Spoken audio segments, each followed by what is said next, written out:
আসসালামু আলাইকুম। Hello everyone. আশা করি আল্লাহর অশেষ রহমতে সবাই ভালো আছেন, সুস্থ আছেন এবং নিরাপদে আছেন। আলহামদুলিল্লাহ, আমার পরিবারকে নিয়ে আমিও ভালো আছি। শুরু করছি নতুন দিনে নতুন আরেকটি লাইফস্টাইল ব্লগ ভিডিও। আমার ভিডিওতে আপনাদের সবাইকে আমন্ত্রণ জানাই। কাছে অথবা দূরে যে যেখান থেকে দেখছেন বা শুনছেন, প্লিজ একটা লাইক দিয়ে আমার ভিডিওটা দেখা কন্টিনিউ করবেন। আর আজকে রান্না বান্নায় থাকবে হাজব্যান্ডের পছন্দকে প্রাধান্য দিয়ে রান্নাবান্না, পাতলা খিচুড়ি, পাট শাক ভাজি, শুটকির ভর্তা, এগুলো নিয়ে ভিডিওটা সাজালাম। দেখতে থাকেন, আশা করি ভালো লাগবে। প্রথমে কিন্তু আমি মুগ ডালটা ভেজে তারপর মুগ ডাল মুসুর ডাল ধুয়ে দিয়ে দিয়েছি। আর এই সাথে ভাত ছিল আমার অনেকগুলো, এই ভাতগুলো দিয়ে দিয়েছি। এক্সট্রা করে আর চাল দিব না। আর অফ ক্যামেরাতে আমি এই জায়গায় টমেটো, পেঁয়াজ, আলু, কাঁচামরিচ এগুলা কাটাকুটি করে নিয়েছি। গাজর আর বাগার দেওয়ার জন্য পেঁয়াজ রসুন কেটে রেখেছি। শুটকির ভর্তা বানাবো, শুটকিটা ওই জায়গায় রেখে রেখেছি। আর আমার ছেলে মেয়ে বলছিল একটু তরমুজ খাবে, এই জন্য ছেলে মেয়েকে আবার একটু তরমুজ কেটে দিচ্ছিলাম। আর আগের ভিডিও তো বলছিলাম আমার হাজব্যান্ডের অনেকটাই জ্বর ঠান্ডা, তো তাকে আমি ফোন দিয়েছিলাম জানি কি রান্না করব। তো সে বলেছিল শুটকির ভর্তা একটু বানাতে। তো তার সাথে আমি আবার একটু পাতলা খিচুড়ি আর পাট শাকও আমার হাজব্যান্ডের একটু বেশি পছন্দ, এই জন্য আবার পাট শাকও ভাজি করে রেখেছি। এই যে আমার তরমুজটা কাটা শেষ হয়ে গেল। এখন আমি সাথে সাথে এই যে চপিং বোর্ডটা ধুয়ে নিব। আর এটা তো আমার 2-3 দিন আগের ভিডিও, ইনশাল্লাহ আল্লাহ বাঁচিয়ে রাখলে কালকে আপলোড দিব। কালকা সম্ভবত পহেলা বৈশাখ, বছরের প্রথম দিন। সবাইকে আজকের ভিডিওতেই জানাচ্ছি নতুন বছরের শুভেচ্ছা। আর এগুলো তো আমার আগের ভিডিও ছিল। আমার হাজব্যান্ডের শরীর কিন্তু আলহামদুলিল্লাহ এখন ভালো আছে। যাই হোক, এখন আমি খিচুড়িটা অনেকটাই কিন্তু চাউল আর ডাউলগুলো সিদ্ধ হয়ে গেছে। এখন আমি এই পর্যায়ে লবণ, হলুদ, মরিচের গুঁড়া এগুলা দিয়ে পরিমাণ মতন আদা রসুন বাটাও দিয়ে দিব। যারা আমার চ্যানেলটি নতুন ভিজিট করেছেন, আমার ভিডিওর কোনো অংশ, কথা বা কাজের কোনো অংশ আপনার যদি একটু হলে ভালো লেগে থাকে, আর আপনারা যদি এরকম লাইফস্টাইল ব্লগ ভিডিও দেখতে পছন্দ করে থাকেন, তাহলে আমার চ্যানেলটি সাবস্ক্রাইব করে পাশে থাকা বেল অপশনটি প্রেস করে রাখতে পারেন, যাতে করে আমি ভিডিও ছাড়া মাত্রই আপনারা নোটিফিকেশন পেয়ে যান। আর আপনাদের মূল্যবান সময় করে আমার ভিডিওটি যে কোনো সময় দেখে নিতে পারবেন। যারা অলরেডি এই কাজগুলো করে দিয়েছেন তাদেরকে জানাই অসংখ্য অসংখ্য ধন্যবাদ। আর আমার চ্যানেলের সাথে কিন্তু আলহামদুলিল্লাহ নতুন নতুন বন্ধুরা অ্যাড হচ্ছেন। প্লিজ যারা অ্যাড হচ্ছেন, প্রথম দিন কমেন্ট করেন, পরের দিন কিন্তু দেখি না আর কমেন্ট করতে। প্লিজ পরের দিন এসেও আপনারা একটু কমেন্ট করে যাবেন, ইনশাল্লাহ আমি আপনাদের বন্ধু করে নিব। আর এই যে কিন্তু আমি আদা রসুন বাটার পরে জিরা বাটাও দিয়ে দিয়েছিলাম, দিয়ে তারপর আলু গাজর এগুলো দিয়ে দিয়েছিলাম।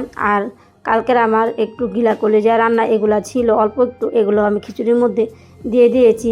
আর এই রান্নাটা না আমি আসর নামাজ পড়ে বসিয়েছিলাম। আসর নামাজ পড়ার পর আমি মাগরিবের নামাজও পড়ে নিয়েছি। নেওয়ার পরে এখন এশারের আজান দিয়ে দিয়েছিল। মানে এমন একটা অবস্থায় গ্যাসের, মানে খিচুড়িটা হইতেই আমার এত সময় লেগে গেছে। তারপর যাই হোক, এখন আমি খিচুড়িটা কিন্তু বাগার দিয়ে নিলাম। তারপরও কিন্তু আমি খিচুড়িটা কিন্তু অনেকটাই পাতলা রয়ে গেছে, আর একটু ঘন করতাম কিন্তু করতে পারিনি। এখন আমি ধনিয়া পাতা দিয়ে দিলাম। আর আমি না এই খিচুড়ির একটা শর্ট ছেড়েছিলাম, একটা আপু কমেন্ট করে বলেছিল যে না আপু আর একটু ঘন হতো। এই যে আপু, আজকে ভিডিওটা আপনি দেখলে বুঝতে পারবেন জানি কেন ঘন করতে পারিনি। মানে এমন একটা গ্যাসের সমস্যা, এই জন্যই কিন্তু খিচুড়িটা বেশি একটা ঘন করতে পারিনি, পাতলা রয়ে গিয়েছিল। আপুকে আমি কমেন্টে উত্তর দিয়ে দিয়েছি, তারপরে এই জায়গায় আবার বলে দিলাম। আর এই খিচুড়ি রান্না কিন্তু আমার হওয়ার পর শুটকিগুলো আমি আবার নামাজ পড়ে এসে টেলে নিয়েছিলাম। আর এরই মধ্যে আমার ছেলে মেয়ে কিন্তু মাসাল্লাহ খিচুড়িটা খেয়েছে। আমার মেয়ে তো অনেক পছন্দ করেছিল যে না আম্মু খিচুড়িটা অনেক মজা হয়েছে। যাই হোক, চলে আসে আমার রান্নাবান্নার প্রসঙ্গে। এই যে প্রথমে আমি রসুন পেঁয়াজ তেলের ভিতরে ভেজে তারপরে কিন্তু পাট শাকগুলো দিয়ে দিয়েছিলাম, দিয়ে পরিমাণ মতন লবণ দিয়ে এই যে আমি একটু নাড়াচাড়া করে দিচ্ছি। আমার কথায় বা কাজে অনেক জায়গায় ভুল ত্রুটি হতে পারে, প্লিজ সবাই একটু ক্ষমা সুন্দর দৃষ্টিতে দেখবেন। আর এই যে আমি শুটকি ভর্তা বানানোর জন্য কিন্তু সব কিছু অফ ক্যামেরাতে রেডি করে রেখেছি। এখন এক চুটকিতেই ভর্তাটা বানিয়ে নিলাম। এই যে আমার না একটু সময় শর্ট ছিল, এই জন্যই কিন্তু অফ ক্যামেরাতে কিন্তু আমি ভর্তাটা বানিয়ে নিয়েছি। আর এর পাশে অল্প কয়টা ভাত রান্না করে নিয়েছি। আমার হাজব্যান্ড যদি খিচুড়ি খায় খেলো, আর না খেলে কিন্তু ভাত খেতে পারবে, এই জন্য কিন্তু আমার হাজব্যান্ডের জন্য না অল্প কয়টা আবার ভাত রান্না করে রেখেছি। আর এই জায়গায় আমার পাট শাক ভাজিটাও হয়ে গিয়েছিলো। আমি এক পাশে ভর্তা বানিয়েছিলাম, আরেক পাশে এই পাট শাকটা কিন্তু দেখেছেন মানে বসিয়ে দিয়েছিলাম। আর আমি একটু চুলাটা কমিয়ে রেখেছিলাম। আর এই যে আমার পাট শাক ভাজি হয়ে গেলো, আমি অফ ক্যামেরাতে বেড়ে নিয়েছি। এখন আমি উপর দিয়ে একটু চিলি ফ্লেক্স দিয়ে দিব, কাঁচামরিচ দিয়েছি। আর এই চিলি ফ্লেক্সটা দিলে না ভাত খাওয়ার সময় মুখে পড়লে অনেকটাই ভালো লাগে।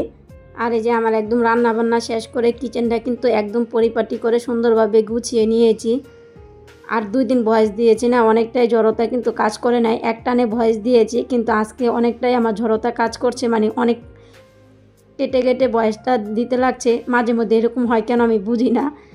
আর নিচের জায়গাটা কিন্তু কিচেনের অনেকটাই ময়লা হয়েছিল, এই নিচের জায়গাটা কিন্তু আমি ঝাড়ু দিয়ে নিয়েছি। আর আমি রান্না কিন্তু একদম 4টার নামাজ পড়ে বসিয়েছিলাম, প্রায় 5:30 সম্ভবত। আর এখন দেখেন 10 মিনিট কম 11টা বাজছে, মানে এত লেট হয়ে গিয়েছিল। আর এর মধ্যে কিন্তু আমার হাজব্যান্ডও কিন্তু বাসায় চলে আসছে। এই যে আমার হাজব্যান্ডের মানি ব্যাগ, মোবাইল ওয়ার্ডরোবের উপরে কিন্তু রেখেছে। তো দেখেন কি একটা অবস্থা, মানে অনেক প্যারার মধ্যে আমরা থাকতে হয় গ্যাসের এই সমস্যার কারণে। তারপর এটা শুক্রবারের ভিডিও ছিল, শুক্রবারের ফজর ওক্ত আমি নামাজ পড়ে সূরা কাহাফ পড়ব। আমি চেষ্টা করি আলহামদুলিল্লাহ শুক্রবারে সূরা কাহাফটা পড়ার জন্য।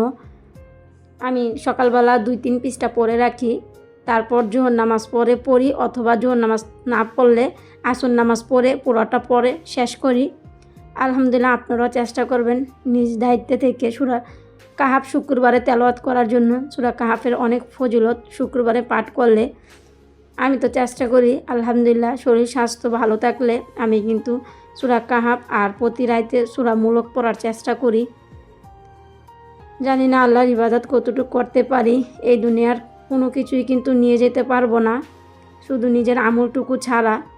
তারপরেও কিন্তু আমরা এক একজন এক এক প্রতিযোগিতায় লিপ্ত হয়ে থাকি, জানি কার আগে কে দ্রুত এগিয়ে যেতে পারি। এই যে ভিডিও বানাই মাঝে মধ্যে কিন্তু আমার অনেক খারাপ লাগে, জানি সঠিকভাবে কিন্তু আল্লাহর ইবাদত করতে পারছি না, জানি না। আল্লাহ তুমি মাফ করো। যাই হোক, আমি কিন্তু 2-3 পৃষ্ঠা পরে ঘুমিয়েছিলাম। ঘুম থেকে উঠে আমি অফ ক্যামেরাতে ভাত বসিয়ে দিয়েছিলাম। আর আনারস এনেছিল, আনারসটাও কিন্তু অফ ক্যামেরাতে কেটে এই যে আমার হাজব্যান্ডকে দিয়ে আসলাম। আমার হাজব্যান্ড আমার ছেলে খাবে, তার পাশাপাশি আমি একটু খেয়ে নিয়েছিলাম। আর এই পাশে আমি একটু খিচুড়ি ছিল, খিচুড়িটা গরম করে নিব। গরম করা শেষ হলে ভাবলাম কী দিয়ে খাবে, এই জন্য কিন্তু আবার 2টা ডিম একত্র করে ডিমটা ভেজে নিব। এই যে আমি ডিমটা দিয়ে দিলাম, দিয়ে কিন্তু আমি ঢাকনা দিয়ে ঢেকে দিব। এই যে ঢাকনাটা খুলে তারপরে কিন্তু আমি আবার উল্টিয়ে দিয়েছিলাম ডিমটা।